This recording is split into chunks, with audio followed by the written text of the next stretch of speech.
Halo guys, kembali lagi pada saya Santa Monica. Kali ini, pada pertemuan hari ini tentunya saya akan menjelaskan tentang materi 1. Ini yaitu tentang aspek hukum bisnis lagi, yaitu tentang materinya restrukturisasi perusahaan dan holding. Lanjut saja, pada aspek pembahasan ini saya akan menjelaskan tentang pengertiannya, bentuk-bentuk restrukturisasi perusahaan. Yang ketiga ada restrukturisasi perusahaan dilakukan atas beberapa alasan. Yang keempat jenis-jenis restrukturisasi perusahaan. Yang kelima ada secara umum dikenal dua jenis restrukturisasi. Yang keenam ada alasan-alasan. Yang ketujuh ada aspek penting. Yang kedelapan pengertian holding. Yang kesembilan jenis-jenis holding. Yang kesepuluh ciri-ciri holding. Yang kesebelas tugas holding. Yang kedua belas tipe holding. Dan yang ke-13 yaitu manfaat holding.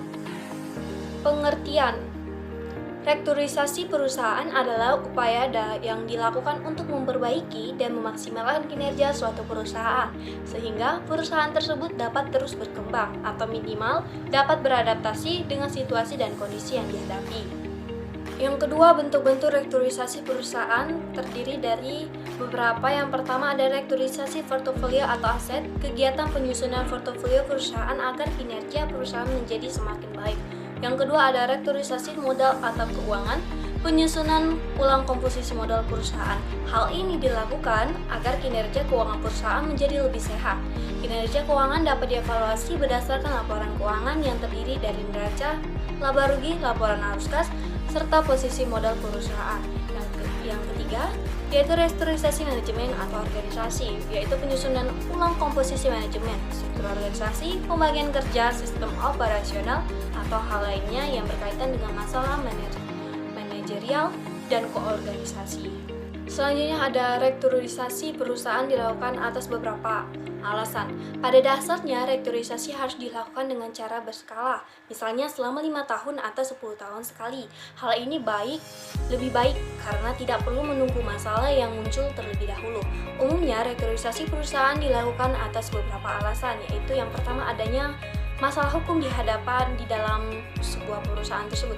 Yang kedua, terdapatnya tuntutan pasar. Yang ketiga, akibat tuntutan pasar. Yang ketiga, akibat masalah geografis.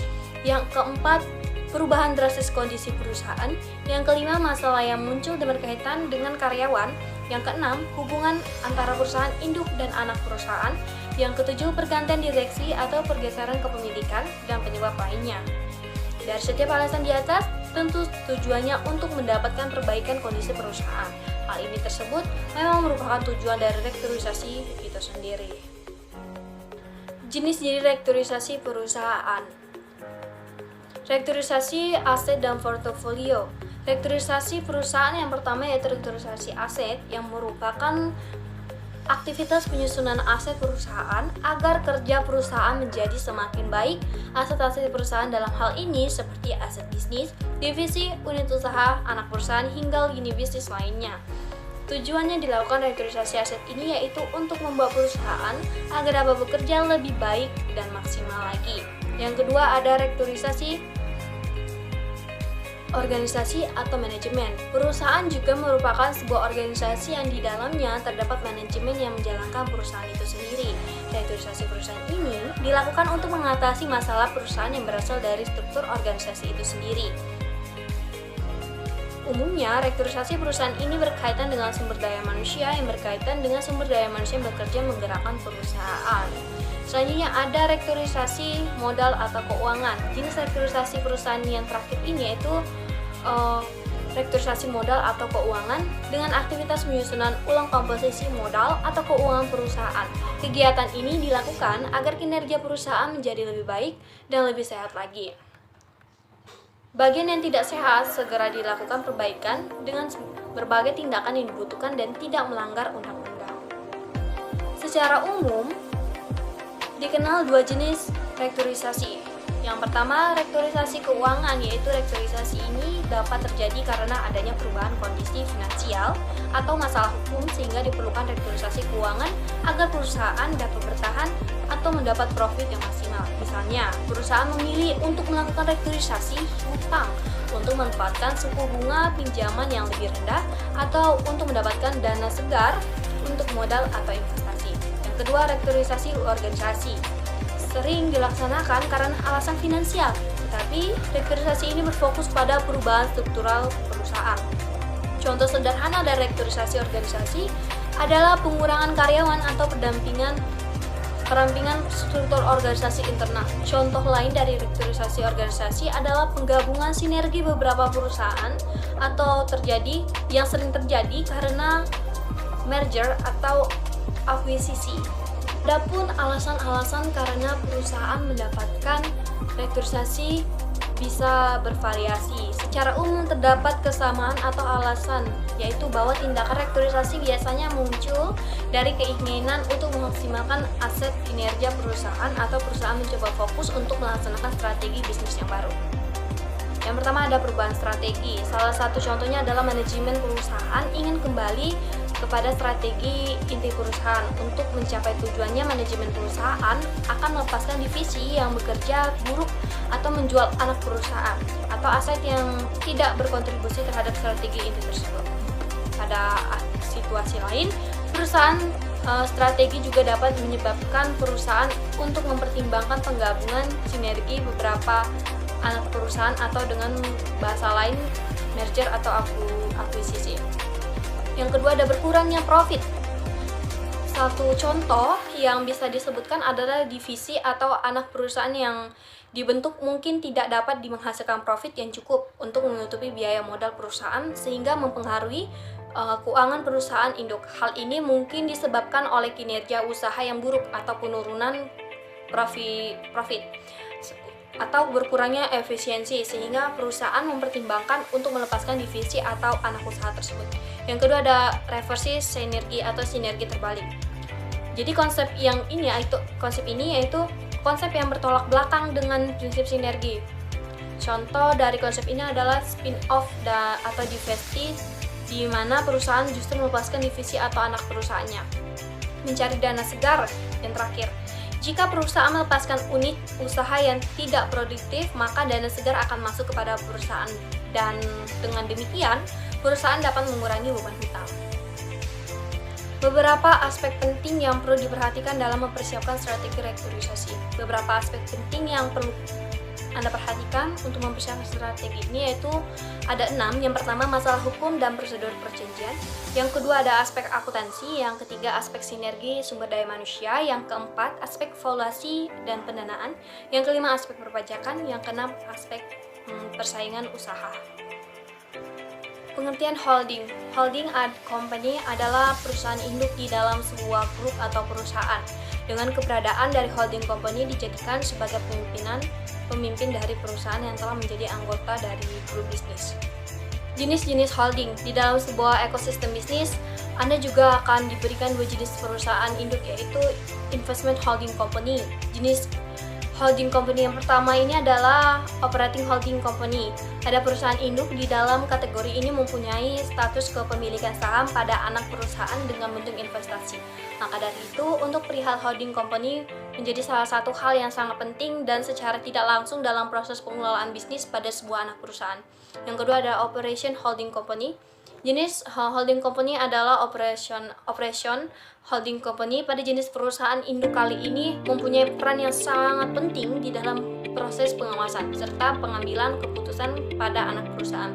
Selain itu, untuk holding company juga mempunyai peran yang aktif melalui dengan berbagai cara dan salah satu diantaranya adalah hak veto. Paling pentingnya lagi, untuk masalah holding company ini juga bisa dimanfaatkan untuk perwakilan di jajaran direksi atau komisaris. Ciri-ciri holding company. Di dalam sebuah grup perusahaan, Anda juga harus mengenali keberadaan dari holding company dengan beberapa ciri. Untuk beberapa ciri yang Anda harus ketahui adalah yang pertama mempunyai anak perusahaan. Untuk karakteristik yang paling pertama ini di dalam sebuah holding company merupakan keberadaan anak perusahaan. Jumlah anak perusahaan dari sebuah holding company mempunyai jumlah secara tidak terbatas, mulai dari 2, 3, 4 dan seterusnya. Dengan keberadaan perusahaan ini mempunyai peran di dalam menunjang ke aktivitas bisnis holding company. Yang kedua, kepemilikan saham di anak perusahaan. Selanjutnya, perusahaan induk bisa dikenali dengan cara lewat kepemilikan. Untuk bisa mengendalikan anak perusahaan, holding company perlu mempunyai saham dalam jumlah yang sangat besar. Biasanya untuk kepemilikan saham minimal sebuah perusahaan induk sebesar 20%. Yang ketiga, kemampuan mengendalikan anak perusahaan.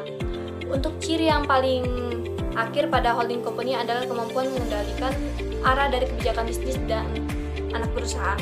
Untuk hal yang satu ini bisa terjadi karena untuk holding company menjadi pemegang saham pada mayoritas di dalam anak perusahaan. Yang keempat, mengontrol anak perusahaan.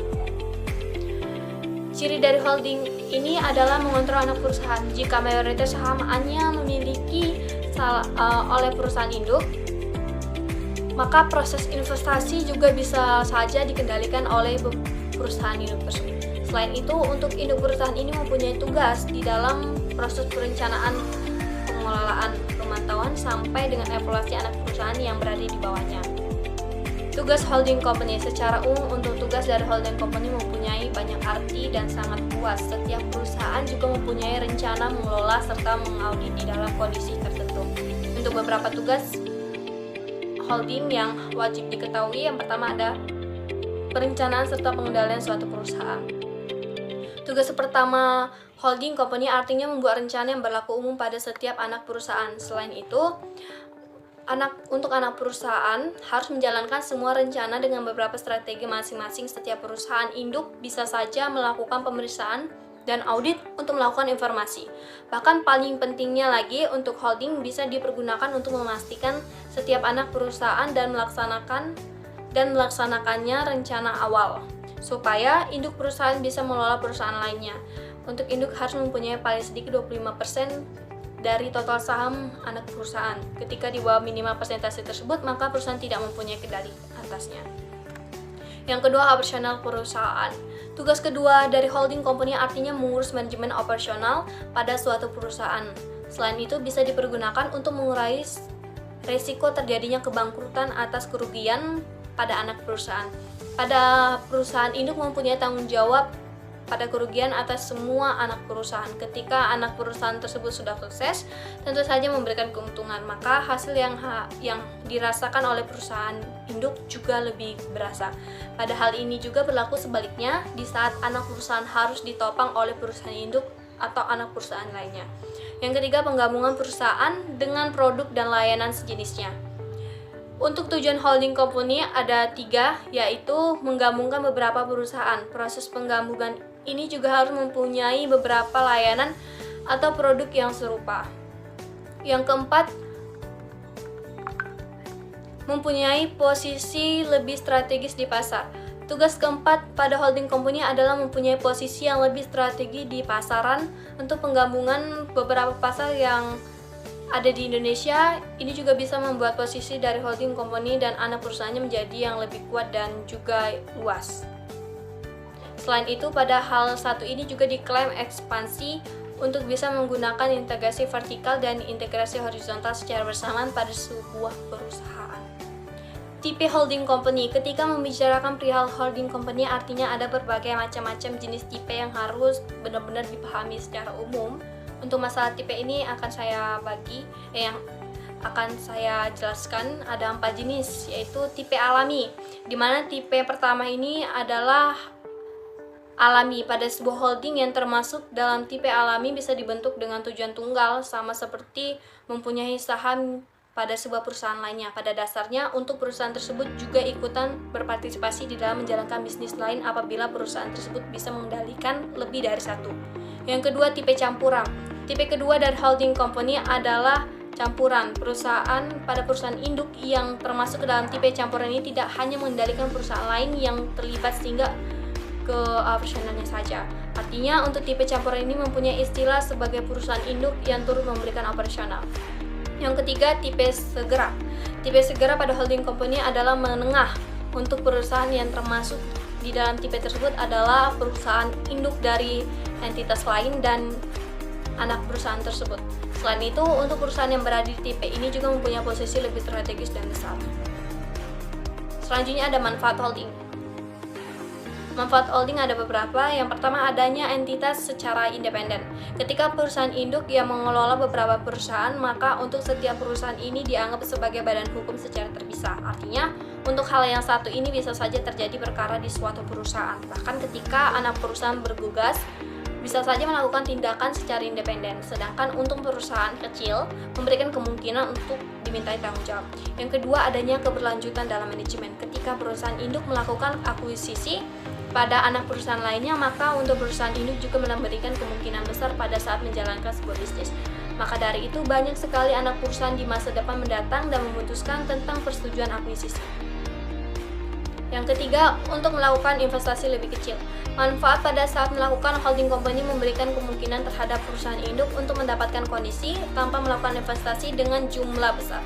Ketika perusahaan induk membeli lebih dari 51% anak perusahaannya, maka secara otomatis bisa mengambil kendali atas perusahaan yang sudah diakuisisinya. Dengan tidak membeli 100% pada setiap anak perusahaan, untuk pemilik usaha kecil bisa mengelola banyak bisnis dengan sedikit jumlah investasi. Yang keempat, ada terkait pajak. Pada perusahaan induk yang mempunyai persentase lebih dari 80% pada anak perusahaan, pada hal satu ini bisa didapatkan melalui pengajuan untuk pengembalian pajak secara konsolidasi. Sebuah pengembalian pajak konsolidasi merupakan cara untuk menggabungkan catatan keuangan banyak perusahaan keuangan dari banyak perusahaan yang telah diakuisisi secara bersamaan dengan perusahaan induknya. Baik, terima kasih. Mungkin kali ini pada pertemuan hari ini hanya ini yang bisa dapat saya sampaikan. Kembali lagi pada pertemuan yang selanjutnya.